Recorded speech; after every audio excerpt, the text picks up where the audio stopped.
Here's some examples of different fruits which will give you different flavors to accompany your wine and cheese selections. Apples.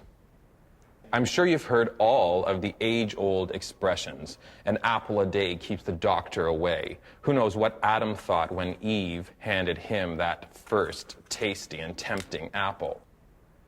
I like to serve apples whole. As opposed to cutting them, they tend to brown as soon as they're cut. So if I was serving apples with wine, I'd present them on the plate with the cheese and just a few segments revealed and a paring knife so that my friends would also be able to enjoy. This is a delicious apple and this is a royal gala, and both are super with wines, perhaps with a Chablis or even a Chardonnay. Another great recommendation would be a Matsu apple. If you've never tried one, pick one up. They're really tasty and juicy, really juicy.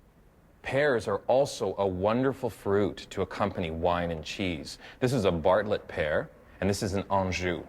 Both very, very nice, and you'll see succulent fruit.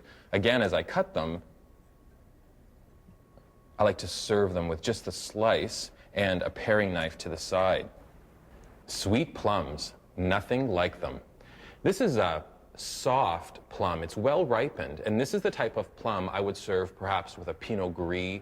The softness of this fruit also tells me that it's juicy. If I had selected a firmer plum, it means it's not ripened, and therefore I'd only eat it by itself without a wine or a cheese accompaniment. This is also not a cooking plum. Cooking plums are smaller and they're a deep, rich purple color. Wonderful for a plum dumpling recipe. Fresh figs are high ranking on my list of favorite fruit. You can tell when a fig is ripe when it has a squishy, almost sponge-like texture. This is a green fig, but you can also find them brown and purple. Figs are indigenous to northern Africa, and fresh figs should be eaten as soon as they're purchased and as soon as they're ripe. I'd serve fresh fig with perhaps a Chianti. The flesh on the inside is luscious and dripping with juice, and the skin is soft and also edible. Fresh berries are, of course, a wonderful touch with wine. Blueberries and raspberries go well with a soft cheese like mascarpone. The strawberries, though, I'd save for a recipe of zabayon, which I make using Marsala wine.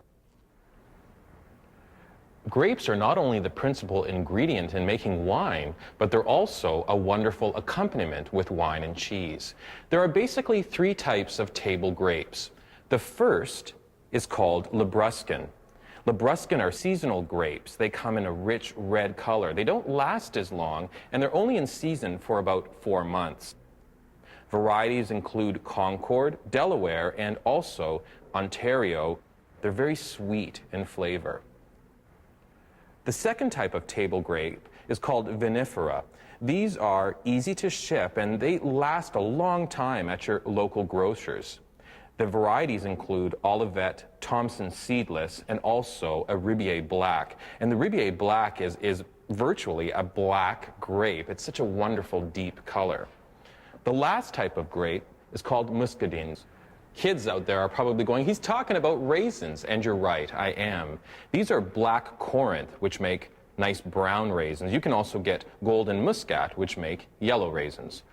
I love raisins, and I hope you've loved my suggestions on fruit, wine, and cheese combinations. Above all, every taste bud is different, so try different things and enjoy your moment of entertaining.